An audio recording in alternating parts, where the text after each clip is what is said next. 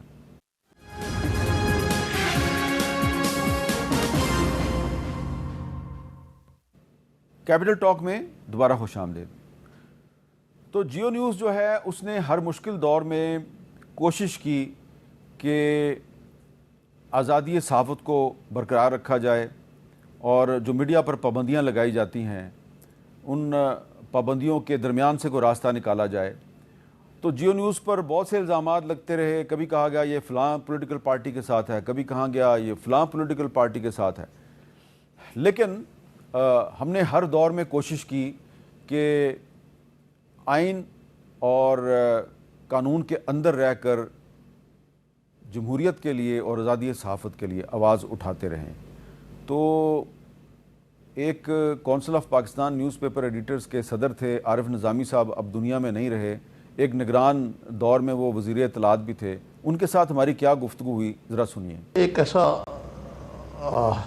Conflict ہے جس کا میں خود بھی شکار رہتا ہوں، آپ بھی اس کو سمجھ سکتے ہیں، آپ وارث بیر کے برخوردار ہیں، کہ ایک کانفلکٹ رہتی ہے کہ میرے والد صاحب جو تھے، آپ کو پتہ ہے کہ آزادی صحافت کے علمبردار تھے، ایوب خان کے خلاف ٹکر لڑی، اور میری زندگی یہ گزری ہے کہ یار کوئی یہ نہ کہے کہ آپ اپنے والدین کے اصولوں سے روگردانی کر رہے ہیں.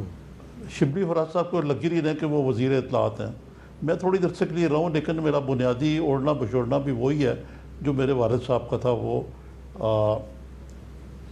صحافت تھی. جی تو کچھ اصول ہیں آفاقی جس کی وجہ سے مجھے فائنینشلی بھی بہت نقصان بھی ہوتا ہے، لیکن اس پہ چلنا پڑتا ہے. عرفان صدیقی صاحب سینیٹر تھے اور اکثر ہمارے پروگرام میں آیا کرتے تھے.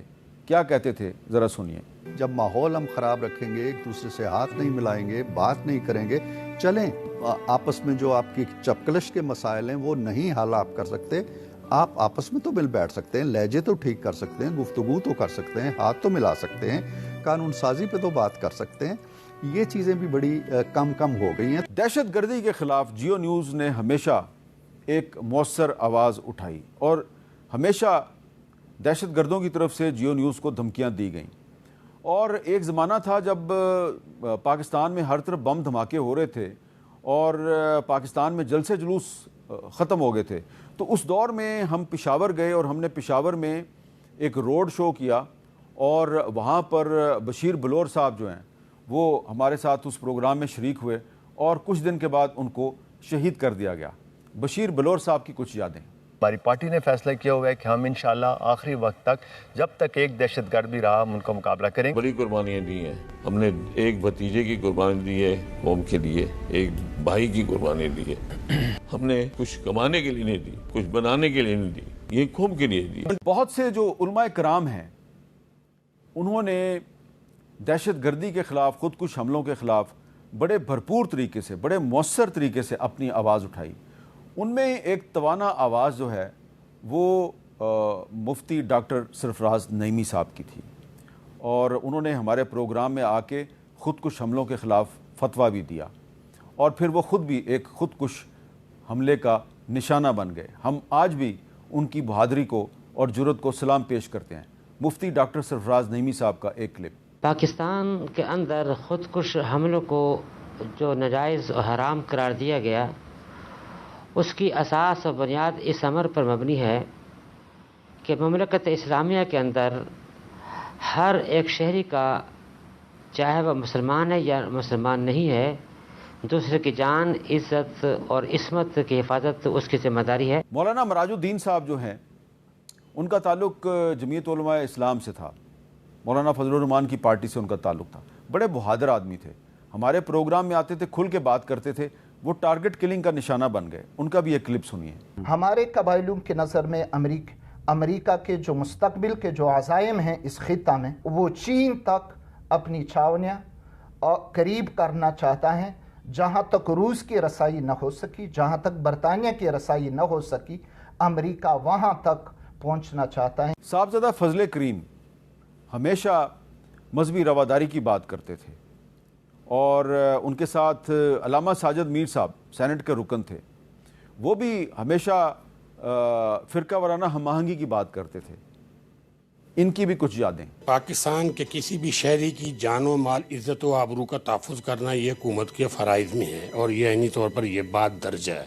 ہاں البتہ وہ آدمی کہ جو حکومت کی ریٹ کو چیلنج کرتے ہیں، آئین کی آرٹیکل 256 اس کے متعلق یہ کہتی ہے کوئی نجی تنظیم قائم نہیں کی جائے گی جو کسی فوجی تنظیم کی حیثیت سے کام کرنے کے قابل ہو، اور ایسی کوئی مذکورہ تنظیم خلاف قانون ہوگی۔ متفقات یقیناً زیادہ ہیں مختلف طبقات فکر کے درمیان، اور اختلافات کی کم ہیں، یعنی اختلافی نکات جو ہیں وہ کم ہیں۔ اب متفقات میں کیا ہے؟ نبی اکرم صلی اللہ علیہ وسلم کی محبت، عظمت، حرمت، اس پہ سب متفق۔ ختم نبوت اس پہ، وہی میں آگے کہنے جا رہا تھا، ختم نبوت اس پہ سب متفق۔ اسی طرح معاشرتی برتاؤ، اخلاق، مسلمان کا اخلاق، رکھ رکھاؤ، برتاؤ کس طرح ہونا چاہیے، گھر میں، گھر سے باہر، معاشرے میں، لین دین میں، دوسروں سے معاملات میں کیا ہونا چاہیے، سب اس پہ متفق ہیں۔ اچھے اخلاق کا مالک ہونا چاہیے، اچھا اس کا صاف ستھرا لین دین ہونا چاہیے، یہ متفقات ہیں۔ اور اب میں کچھ بات کروں گا کشمیر کی صورتحال کی۔ آپ کو یاد ہے کہ آزاد کشمیر میں ایک بہت خوفناک زلزلہ آیا تھا 2005 میں، تو جب یہ زلزلہ آیا اور ہم اس زلزلے کی کوریج کر رہے تھے تو اس وقت کشمیر تباہ ہو گیا تھا۔ مظفر آباد میں جو وزیر اعظم ہاؤس ہے، پارلیمنٹ ہے، سب عمارتیں تباہ ہو گئی تھیں۔ تو جو وزیر اعظم تھے اس وقت کے سردار سکندر حیات صاحب، انہوں نے ایک ٹینٹ میں انہوں نے ایک اپنا دفتر بنایا ہوا تھا، اور وہ کہا کرتے تھے میں قبرستان کا وزیر اعظم، اس ٹینٹ سے حکومت چلاتے تھے۔ اس ٹینٹ میں ہم نے ان سے کیا بات کی، ذرا سنیے۔ السلام علیکم، کیا دکھ تکلیف بھی ہیں۔ رات کو اس ٹینٹ میں جب سوتا ہوں تو مچھر کاٹتے ہیں۔ اب یہاں ایئر کنڈیشن تو ہے نہیں، نظر آ رہے ہیں جی تو سردار صاحب دیکھنے کے بجائے جی یہ میری یہ حالت دیکھ لیں کہ جو مچھروں نے کی کاٹتے ہیں جی۔ تو یہ جو آپ کے فکرے کو کچھ لوگ اپنی مرضی کے معنی دے رہے ہیں کہ میں قبرستان کا وزیر اعظم ہوں، تو آپ اس قبرستان کو دوبارہ ایک گلستان بنائیں گے؟ گلستان بنائیں گے اور پہلے سے بہتر بنائیں گے۔ اس ڈیزاسٹر کو ہم آزاد کشمیر کے لیے میں سمجھتا ہوں کہ اسے ہم اپنی بہتری کے لیے اس کو کنورٹ کریں گے خوشحالی میں۔ آزاد کشمیر کے سابق وزیر اعظم سردار سکندر حیات کی یہ جو گفتگو ہے اس کو ذرا سنیں۔ وہ کہہ رہے تھے کہ ہم آزاد کشمیر کو ایک گلستان بنا دیں گے۔ جو گلستان بنایا آزاد کشمیر کو وہ آپ نے دیکھ لیا۔ اور اب آخر میں ذکر کروں گا محسن پاکستان ڈاکٹر عبدالقدیر خان صاحب کا۔ ڈاکٹر عبدالقدیر خان صاحب جو ہیں ان کے ساتھ میری بہت یاد اللہ تھی، ذاتی نیاز مندی بھی تھی۔ تو آپ کو یاد ہوگا کہ ایک دفعہ ایک انجینئر تھا، اس نے ایک کار بنائی تھی جو پانی سے بنائی گئی ہائیڈروجن کے ذریعے چلتی تھی، تو اس کا بڑا مذاق اڑایا گیا۔ حالانکہ وہ پاکستان انجینئرنگ کونسل جو ہے اس نے اس واٹر کٹ کو اپروو بھی کیا تھا، اور پھر بعد میں کہا گیا جناب کہ یہ کیا ایک غیر سائنسی سی ایجاد ہے۔ لیکن ڈاکٹر عبدالقدیر خان صاحب نے ہمارے پروگرام میں ایک بات کہی تھی، اور انہوں نے جو بات کہی تھی وہ اب دنیا میں صحیح ثابت ہو رہی ہے۔ اب جاپان سمیت دنیا کے بہت سے ممالک میں پانی سے ہائیڈروجن گیس بنائی جاتی ہے، اور اس ہائیڈروجن گیس سے گاڑیاں چلتی ہیں۔ تو ڈاکٹر قدیر خان صاحب نے ہمیں کیا کہا تھا، ذرا سنیے۔ دیکھیے بہت سی چیزیں ایسی ہوتی ہیں جو کہ بظاہر ایسا لگتا ہے کہ ناممکن ہے، لیکن وہ ممکنات میں ہو جاتی ہیں۔ جب میں یہاں آیا تو میرے لیے بھی یہی کہا گیا تھا کہ ایک صاحب آئیں باہر سے اور وہ مکھا مشین سے، جو مکھن جسے آپ نکالتے ہیں نا دودھ میں سے، کہ مکھا مشین سے